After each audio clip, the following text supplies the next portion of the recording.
Vous êtes directeur général délégué d'Orapi. Alors, Orapi est souvent présenté comme le leader de la maintenance industrielle et de l'hygiène professionnelle.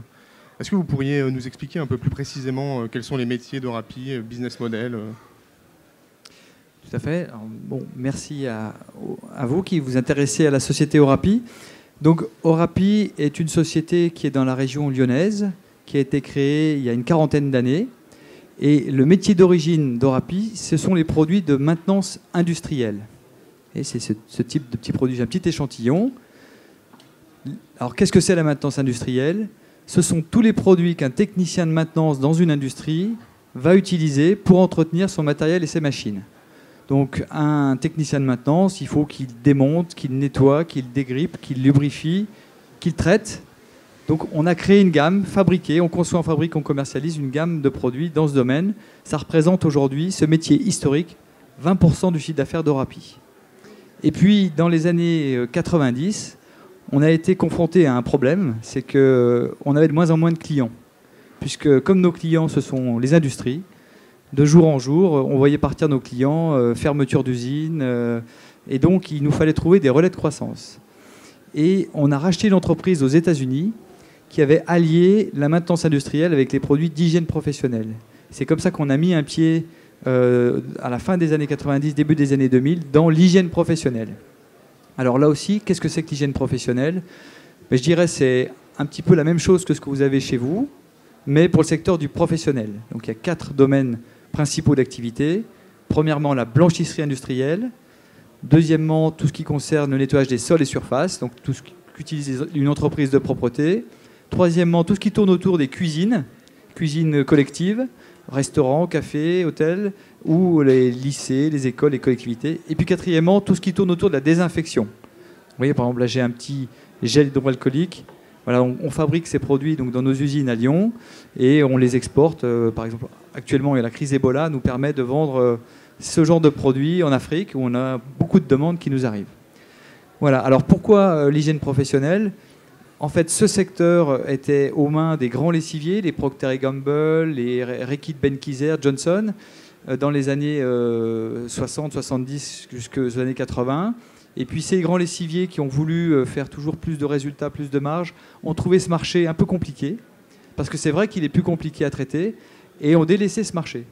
Et sont apparus différents acteurs qui ont pris ce marché. Aujourd'hui, ce marché est assez encore atomisé. Il y a 2 leaders mondiaux qui sont américains, mais en Europe, il y a encore beaucoup d'acteurs. Et ce marché est en train de se complexifier en termes de réglementation. Et donc, il y a une concentration du marché qui est en train de se faire au niveau des fabricants. Et Orapi est un acteur de cette concentration, puisqu'on a fait une trentaine d'acquisitions en 10 ans pour racheter des acteurs de l'hygiène professionnelle. Alors, justement, est-ce que vous pourriez revenir sur une acquisition structurante pour Orapi qui a eu lieu en 2012? Vous avez racheté Argos. Est-ce que vous pourriez nous rappeler pourquoi vous avez racheté Argos? Qu'est-ce que ça a apporté à Orapi? Donc, avant 2012, Orapi concevait les produits, les fabriquait et utilisait des distributeurs pour vendre ses produits sur la partie hygiène professionnelle. Alors, le problème, c'est que le marché est aux mains de la distribution et donc on a souhaité intégrer toute la chaîne de valeur et donc on a racheté un distributeur, la société Argos, qui faisait 85 millions d'euros de chiffre d'affaires. Donc aujourd'hui, on est un petit peu atypique dans le marché français. Il y a autour de nous des grands fabricants mondiaux et puis des distributeurs et nous, on a intégré verticalement la chaîne. On conçoit, on fabrique, on commercialise, ce qui nous permet de nous adapter aux besoins de nos clients. Et donc, face au grand leader mondial qui est la société Ecolab, qui fait 12 milliards de dollars, nous, bien sûr, on est tout petit, mais on est différent, on peut répondre à des besoins spécifiques de nos clients. L'intégration d'Argos, aujourd'hui, elle est finie? Donc, l'intégration d'Argos, elle est pratiquement terminée. Il nous reste encore à intégrer les productions, puisque Argos était un distributeur, il achetait tout à l'extérieur. On a encore quelques produits qui sont achetés à l'extérieur, qu'on est en train d'intégrer dans nos usines. Alors, pour rester dans le domaine des acquisitions, vous avez récemment annoncé un projet de rachat de Pro Hygiene Service. Voilà, est-ce que vous pourriez nous expliquer pourquoi vous rachetez cette société? Quel est son métier? Alors, comme je l'ai indiqué, le secteur de la distribution d'hygiène professionnelle en France est en train de se concentrer. C'est un secteur qui devient compétitif. Le marché français, chacun le sait, n'est pas en forte croissance. Et donc, les acteurs se regroupent. Et aujourd'hui, il y a 5 ou 6 gros acteurs. Et puis ensuite, c'est très très atomisé. Il y a encore 500 à 600 petits distributeurs. Donc nous étions numéro 2. Nous rachetons PHS le numéro 5. C'est une société qui fait 70 millions d'euros de chiffre d'affaires, 300 personnes, 120 vendeurs. Et donc ça nous permet d'améliorer la densité de notre couverture géographique. Il y a pas mal de synergies pour nous à fusionner les réseaux commerciaux, à fusionner les gammes et à fusionner la logistique. Voilà, donc après Argos, je dirais c'est une deuxième opération majeure qui nous permet de passer numéro 1 français intégré dans l'hygiène professionnelle. Voilà le rationnel de cette acquisition. Ok. Orapi est encore très présent en France. Vous y faites plus de 80% de votre chiffre d'affaires, je crois. C'est pas un marché très dynamique. Alors, vous parliez des acquisitions. Quels sont les autres relais de croissance ou alors d'autres acquisitions peut-être à l'étranger ou... Comment vous allez réussir à dynamiser votre taux de croissance? Ouais. Alors c'est vrai qu'Orapi, il y a 3 ou 4 ans, on faisait encore plus de 50% de notre chiffre à l'étranger. Et puis en faisant 2 grosses acquisitions en France, aujourd'hui on fait 80% de notre chiffre en France et 20% à l'étranger. Alors je voudrais revenir quand même sur la France, même si le marché aujourd'hui est un marché mature, l'avantage de l'hygiène professionnelle, c'est que c'est quand même un marché avec une croissance de 2 à 3% par an sur les 10 prochaines années, parce que les besoins d'hygiène restent plutôt croissants, et ce sont quand même des activités qui se délocalisent peu. On ne va pas délocaliser les hôpitaux, les collectivités, ou les lycées et les cliniques, ou les maisons de retraite. Donc ça, ce sont nos clients principaux, et c'est un marché porteur sur le long terme. Alors, en revanche, effectivement, maintenant, il nous faut aussi nous développer plus à l'étranger sur des marchés qui sont plus dynamiques.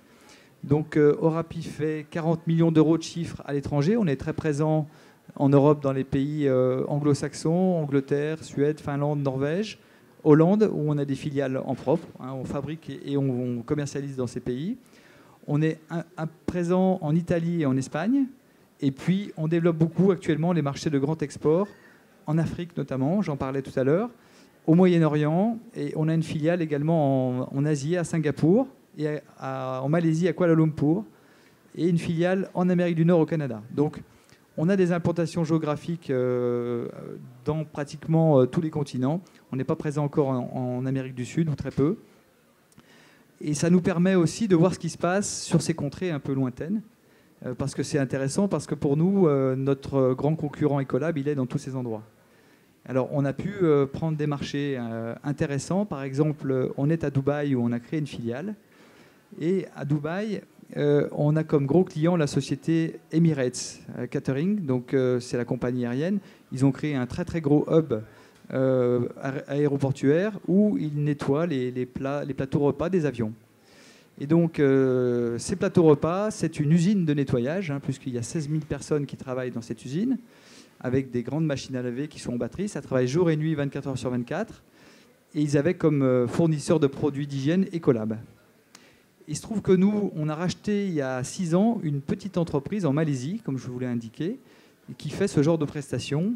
Et la Malaisie est une république islamique. Et donc pour vendre en Malaisie, on a été obligé de faire des produits d'hygiène halal. C'est une particularité. Ecolab, leader mondial américain, halal, ils ne savent pas ce que c'est. Donc ils ont dit, nous, on ne fait pas. Donc nous, ça nous a permis d'avoir ce marché en Malaisie, puisque c'était une condition sine qua non de ce marché. Donc les produits d'hygiène halal, c'est rien d'autre que des produits d'hygiène traditionnels, mais à un moment donné, il faut faire certifier ça par un imam, et puis il y a un protocole à respecter. Donc bon, on s'est plié, je dirais, à cette contingence.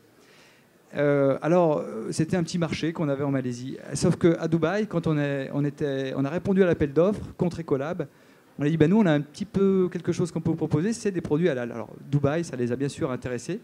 Et c'est comme ça qu'on a eu ce marché très important, puisque c'est un marché d'1,5 million de dollars par an, sur 5 ans. Donc voilà, on essaye de ne pas être frontal par rapport à Ecolab, parce qu'on n'est pas aussi fort qu'eux. Mais sur des moutons à 5 pattes, nous, on sait faire. Pour rester dans votre présence à l'étranger, vous avez eu récemment des soucis en Suède, dans votre filiale suédoise. Est-ce que vous pourriez nous expliquer ce qui s'est passé et où ça en est aujourd'hui ? Alors effectivement, l'étranger, c'est vrai que c'est des relais de croissance importants pour nous, mais ce sont aussi des risques. Parce qu'on est petit, on est loin de nos bases, donc il faut quand même arriver pour une ETI comme nous, on fait 220 millions, demain 300. Gérer l'étranger, c'est toujours une zone de risque. Alors, il y a 1 an, on a eu une partie de notre force de vente en Suède qui est partie, avec le dirigeant de l'entreprise qui a quitté l'entreprise, qui a emmené une partie de notre force de vente. On peut dire que c'est une sorte de petite escroquerie dont on a été victime. Donc on a dû en urgence réduire le point mort, réduire la tête de l'entreprise, réorganiser l'entreprise, recruter un nouveau dirigeant. Donc voilà, maintenant, je dirais, le plus dur a été fait. On est reparti sur une zone plus resserrée, mais on est reparti sur une base saine et on va refaire de la croissance en 2015 sur cette zone suédoise. Alors, pour financer toutes ces acquisitions, vous avez récemment lancé une augmentation de capital de vous avez levé 7,9 millions d'euros. Est-ce que, compte tenu de vos ambitions, est-ce qu'on peut s'attendre à une nouvelle levée de fonds dans les mois qui viennent ou c'est à plus long terme? Alors, il est vrai que nous sommes sur des marchés matures, globalement. L'hygiène professionnelle, c'est un marché, comme je vous l'ai indiqué, qui grossit de 2 à 5% par an. Donc, il ne faut pas s'attendre avec Orapi sur le marché de la croissance organique de faire des plus 20. Et à l'inverse, c'est un marché assez défensif. Normalement, dans les périodes de crise, on continue à entretenir son matériel, on continue à utiliser des produits d'hygiène. Donc, il y a une stabilité. Alors, Orapi est une société entrepreneuriale. Notre président Guy Chifflot, on est passé de 20 millions d'euros de chiffre d'affaires à 220 millions en 10 ans. Ça s'est fait beaucoup par croissance externe. On a fait une trentaine d'acquisitions en 10 ans. Et donc, ces acquisitions nous ont amenés sur le marché boursier. Et on utilise le marché boursier pour financer notre croissance avec un mix de croissance d'augmentation de capital et d'endettement pour arriver à bien équilibrer notre situation financière. Alors, on a fait cette augmentation de capital de 8 millions en 2014. Elle faisait suite à l'arrivée dans notre capital, dans la holding, de 3 financiers. La BPI, qui est maintenant actionnaire dans notre holding, puisqu'on correspondait bien en fait, à ce que veut faire la BPI, une entreprise française, industrielle. Et donc, ils sont entrés dans notre capital. Et puis, le Crédit Agricole et le Crédit du Nord. Et donc cet apport de capitaux qui était dans la holding a été redescendu en juillet dans la société cotée avec la participation des actionnaires qui ont souscrit à peu près à la même hauteur que la holding puisque l'augmentation de capital a été souscrite. Alors pour les années à venir, je dirais à court terme, on n'a pas d'augmentation de capital de prévu puisqu'on vient d'en faire une. Après, si on fait de nouveau des mouvements significatifs, si on est amené à acheter une entreprise dans un pays européen significatif, il faudra peut-être refaire appel au marché, mais bon, aujourd'hui, nous n'avons pas de projet en cours. Alors, pour finir, une petite question sur la distribution aux actionnaires. Quelle est votre politique de distribution? Quels dividendes vous versez actuellement? Alors, Orapi a toujours versé des dividendes. Globalement, on verse entre 20 et 40% de notre résultat en dividendes. Donc, l'année dernière, en 2013, nous avons versé un dividende de 50 centimes d'euros par action. Donc voilà, on se retrouve. Maintenant, on devient supérieur au rendement du livret A. Donc voilà, c'est pas des énormes rendements, mais on distribue toujours 20 à 30%, 40% de notre maximum de nos résultats. Ok, Monsieur Biscara, merci beaucoup. Merci à vous de nous avoir écoutés.